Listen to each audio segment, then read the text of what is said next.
I was going through my journal and I came across a few pages that I was like, maybe I should make some videos talking about those topics. So I might chop this video up into smaller videos as I jump from topic to topic, but anyhow, just going with how I feel right now. But anyhow, I came across one that was in reference to self-love. Yeah. And as I read through my journal entry, I was thinking about how far I've come, in my self-love journey. When I was younger, I was super insecure. Super insecure. You see this? My forehead? Yeah, I would have never shown it. I would have never. I would have never.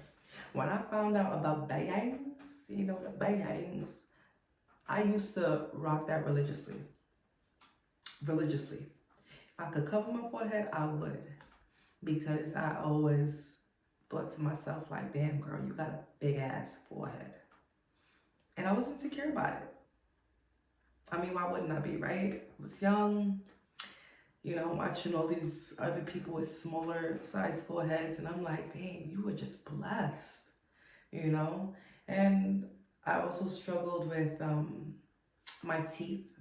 I had like buck teeth, my husband used to joke about them with me when I first got with him. He was like, "Oh, your teeth used to be like, they not only were they buck, but they were it was just not in alignment, And he used to be like, "Yo, your teeth used to be throwing up gang signs."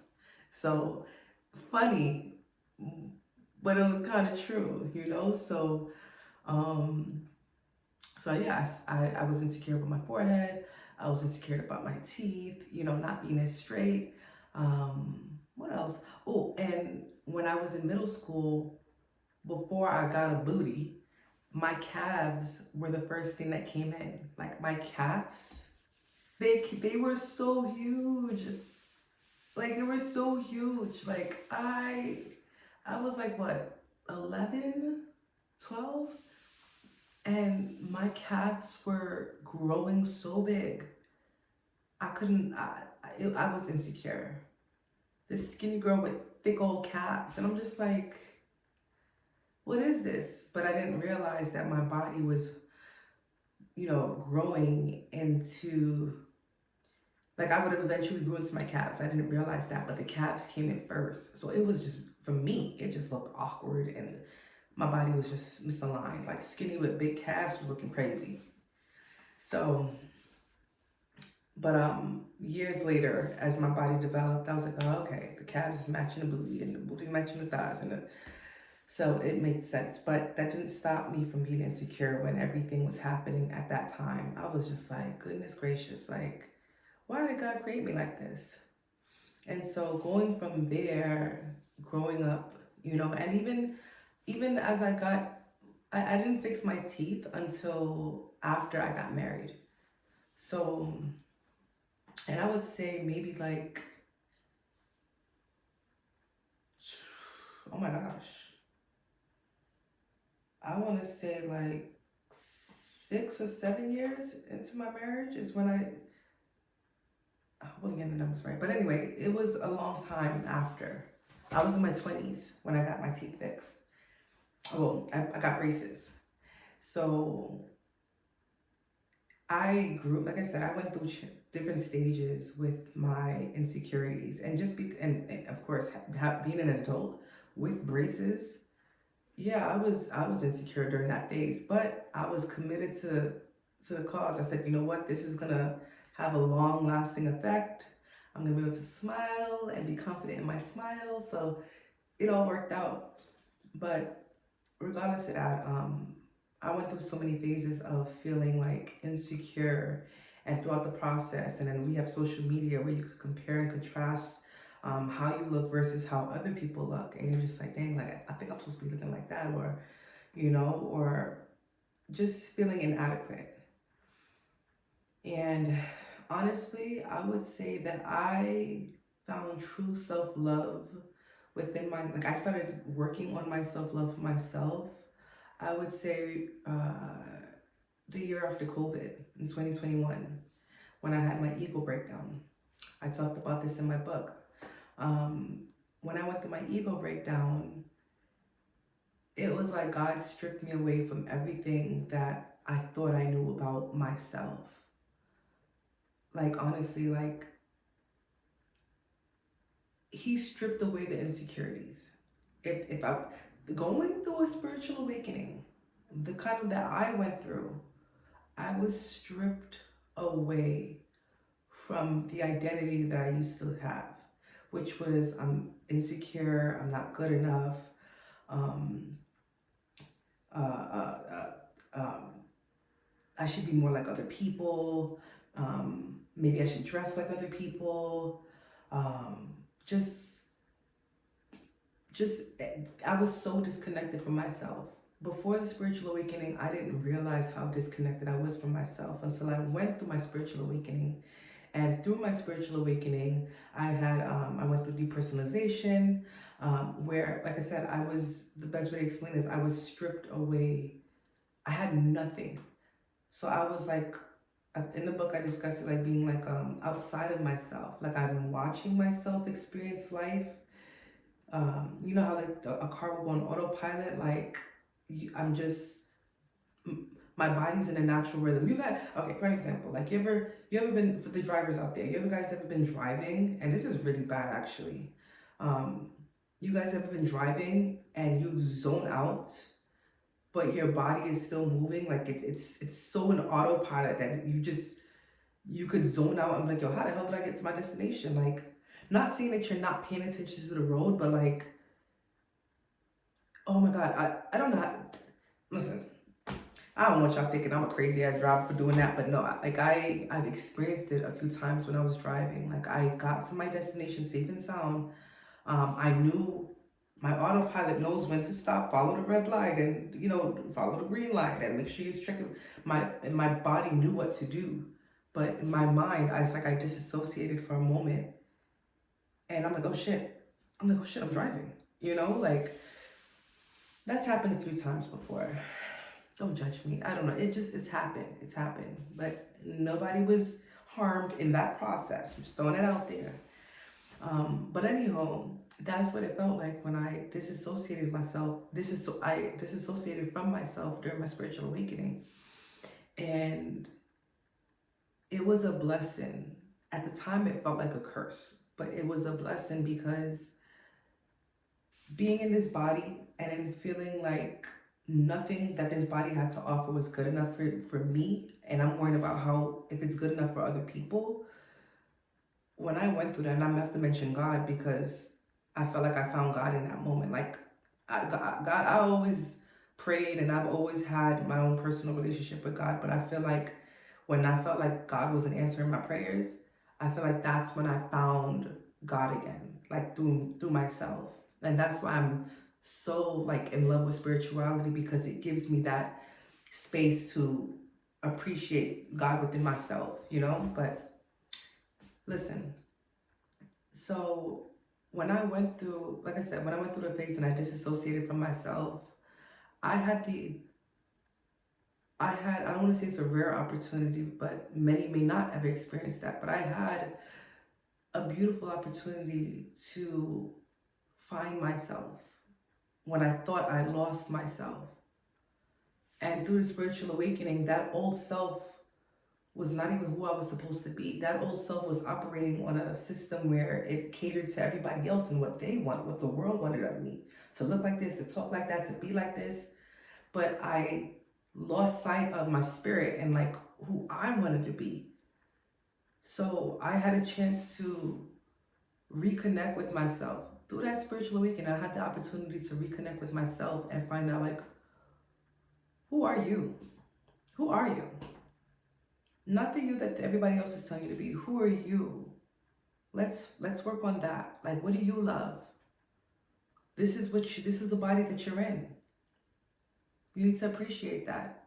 And I was using astrology, numerology, uh, uh, personality test, things like that, to kind of like get like a blueprint on not really like facts about myself, but like things that I could use to kind of start like merging, like, okay, like let me dig into my personality type, like, let me try to find like at core, so I know I had my own personal feelings. Like when you go through disassociation, you're stripped from feelings. But when I was going through the process and I was studying myself, I was honing in on how I was feeling in that moment. So if I was feeling like insecure or lonely or I just wasn't feeling beautiful, I, okay, so I did yoga, not yoga, sorry, I did meditation. I did some yoga, but I did meditation, and I started meditating on who I wanted to be. That was really how I started it. When I did meditation, I cleared my throat chakra. I was working with my chakras, but um, I ended up like when I was meditating, I kept visualizing who I wanted to be with for me, not for it, not what would make anybody else happy, what would make me happy. And I started envisioning myself, and I was just like, okay, I would be like this, and I'll be like that, and I would feel good. I would feel good, and it wasn't like no outlandish or like society based model of me. It was something that I, like at the core, would be okay with. And it was beautiful because the more I meditated, the more it started like things would just start popping up. Like I would see messages, like let's just say it's a billboard with an affirmation. I would hear a specific sentence in a song that sounded much louder than the rest of the song, and it would just line me up with cues that I was kind of like going in the right direction with my healing, like trying to find me through all the mess and all the conditioning and all the perspectives and all the projections. Like I was sifting through the mess and I found me again. And it was not the old me, it was the me I was becoming, this new version of me, the one who learned all the lessons, the one who has a voice now, who's like, no, I'm gonna express how I feel. Like I'm gonna speak up for myself. I'm gonna express when I'm uncomfortable. I'm gonna let it be known that I don't want to do this. Like, like not just, oh, yes, yes, yes, no problem, no problem. No, none of that. Like just more like, yeah, I'm not doing that. I'll get that done when I'm available to. Right now I'm busy. I'm working on something at the moment. Like I was just building boundaries, and the more I did those things, build boundaries, did my meditation. Like I said, I was using astrology and numerology to kind of like piece together, like they always say, take everything with a grain of salt. So piece together things that resonated and left things that did not resonate. And I was able to kind of like find myself and grow confidence in the things that I once felt were holding me back. So like I said, I got braces. Well, I got braces before I even did my spiritual awakening, but I had an appreciation for the same forehead that I once thought was super big. I mean, don't get me wrong, my forehead is still big to me, but it's not as big as it once was when I was looking at it from a different lens. Like I used to be watching it like it was like this, but now I'm like, okay, you got a big head. Like it is what it is. I mean, a big forehead, but it's doesn't stop you from still looking beautiful, So it just it was just things that I started to feel comfortable in, and it went beyond looks though for me, because I feel like beauty is found within first. So it was beyond. I was just giving the forehead as an example, but like I'm not superficial into like all this looks and beauty and all that kind of stuff. I'm more of a mindset type of person, like a inner works type of person. So I started falling in love with my personality, like the things that. Okay, so like my overthinking, like I hated the fact that I was an overthinker, and I worked on that so much. I will make a whole separate video on how I got through my overthinking, like how I was able to solve that. Like I still overthink sometimes, but nowhere near on the scale of what I used to do. Like I used to overthink so much that I had a headache afterwards, and I'm like, stop thinking about stop. Now I'm like, I'm not there no more. And I think also maybe my overthinking was healed because I started to love myself, and I just started accepting things, acceptance and self-love, you know, um, appreciating the fact that you're an overthinker, and that overthinking will, you need that. So just like how there's a yin and a yang, good and evil, we need the sides of us that are considered not good or insecure or too much. We need that balance because it's gonna help us at some portion of our life. That overthinking that I had to find balance within it, right? Because that overthinking might benefit me in a situation that I really need to overthink in. Like, let's just say, because I'm also hyper aware. So let's just say there's a situation where we're outside and everybody's intoxicated or something, but I'm analyzing the situation and I'm so on point with my surroundings and I'm hyper aware and I'm overthinking and analyzing the scenario in my head, and I'm this situation doesn't feel safe, and I'm analyzing everything in my brain and I'm like, this doesn't feel safe, something feels wrong, something, I feel like we should move from this area, or that's where my overthinking will benefit me. So learning that, and of course you could save a life in that way, you could avoid a situation, so many things can happen because you were using your overthinking in a positive way. So I've learned to accept that my flaws aren't really flaws, and through understanding it, I was just like, damn, like that's beautiful.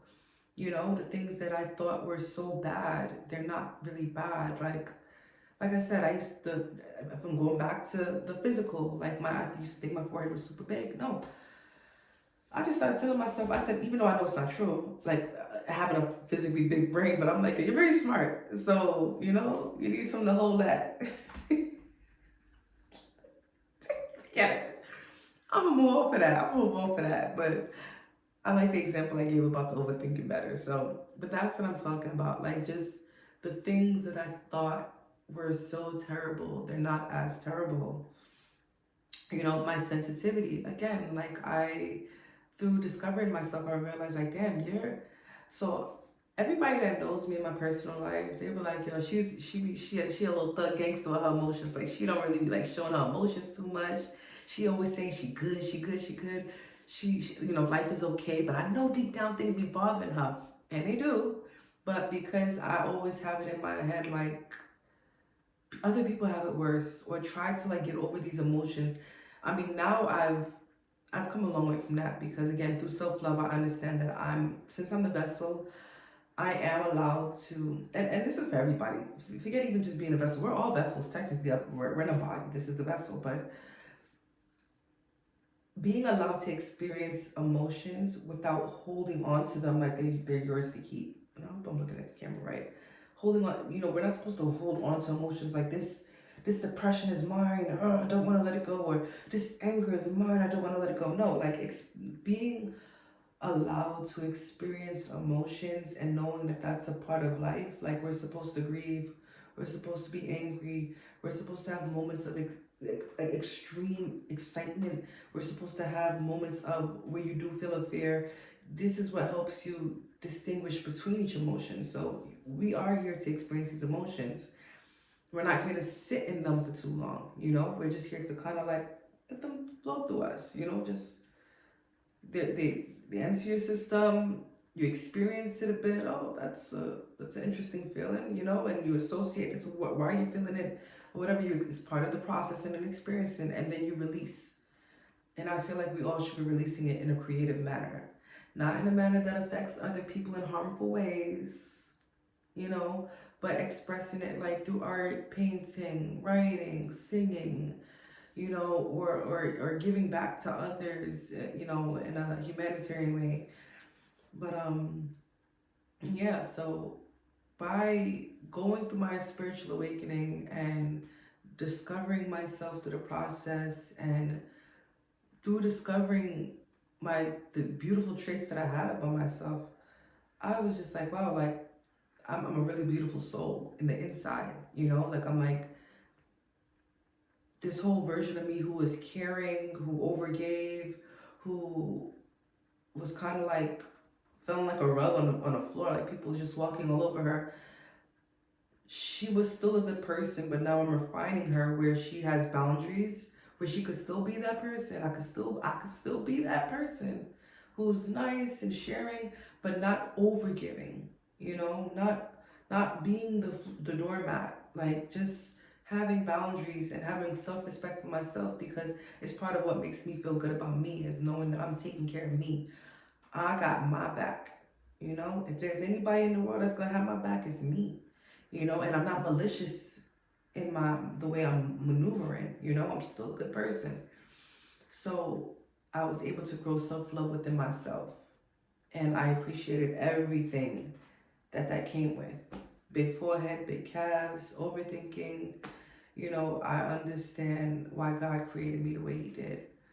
You know, on the days where I have my PMDD now, I might talk a little different, because PMDD, whoo, it be really having me. But and even that, I'm really, really working at it. Like, I used to just let PMDD have me, but I'm really working at that. Um, so it's not as bad as it used to be. But it's not going. I'm not saying every month is perfect, but it's not as bad as it used to be. And for me, that's progress. That's progress. Because I was crying my eyes out for change. And the fact that I'm trying things and constantly trying to improve the way I think, the way I feel, the way I perceive, it has done wonders. So yeah, self-love. And I have a chapter in my book about that. Self-love, who heals the healer. I am. I'm the one who heals myself. I'm the healer who heals the healer. Because self-love starts from within, right? We all have um, a duty to ourselves to make sure that we're feeling good and being good to ourselves, and not pushing ourselves past our limits, um, because the long-term effect is us being upset with ourselves and or others. So, but yeah, so that's my segment on self-love.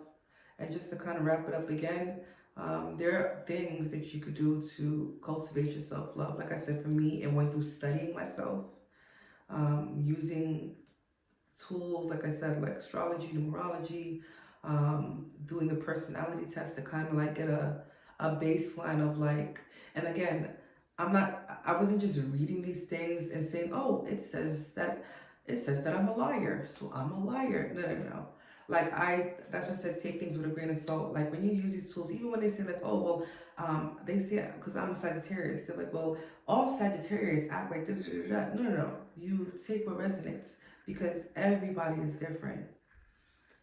This person could be a Sagittarius with a different moon. This person could be a Sagittarius, but they're born in the beginning of the month on the day also matters.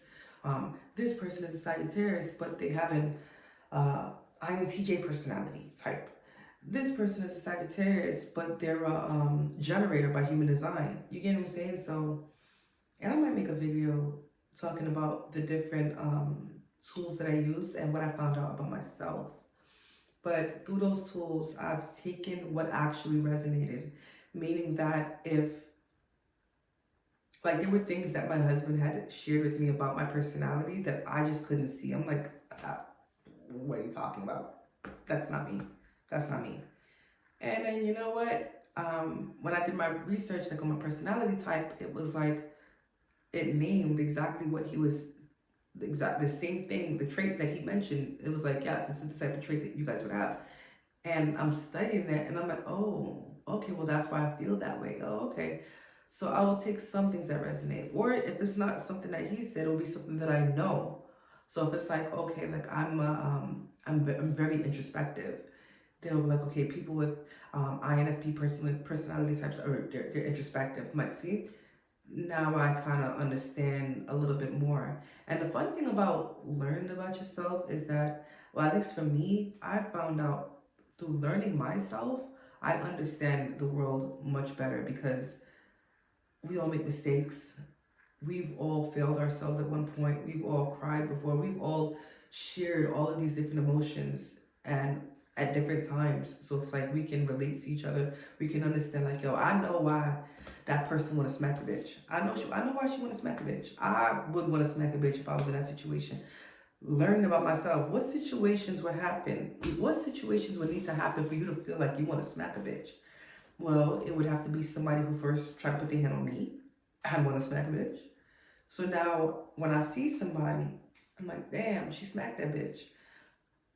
Now I'm thinking in my head, oh, this and this must have happened. But again, we analyze it now. So I'm like, okay, finding out the background story, she just smacked the bitch for no reason. I'm like, okay, we usually have a reason why we smack a bitch, but not saying that you're supposed to go out there. You know what? I don't know if that's a good example. So I'm gonna just dump that. But my point is to understanding myself. I hope y'all understand that. Like understanding ourselves, we give grace and we understand others. You know, and yeah, it's just more so. It's just more so helping us to feel more comfortable being ourselves and understanding that we don't have to perfect ourselves, but it gives us grace. It gives us a core understanding of why we do the things we do, why we think the way we think, and loving all that comes with. Loving ourselves and giving ourselves grace because our environment shapes us. From when we're young to when we're older, our environment shapes us. Someone who used to be really nice turned out to be really, really mean. Your environment shapes you. So giving yourself the grace and slowing down and loving on yourself and appreciating yourself and just saying, you know what? I'm trying. And that's really all that matters, is that you're trying. It's not like you're making excuses for your behavior and saying, well, that's just how I am. No, like there's always room to grow. So yeah, like I said, I've came a long way from how I viewed self-love, being disconnected from the version of me who knew nothing about self-love. I was so disconnected from myself and loving on myself. I thought I was loving myself, but after that spiritual awakening in 2021, I realized like, nah, you had no clue. There's levels to this. So yeah. Anyhow, that was all.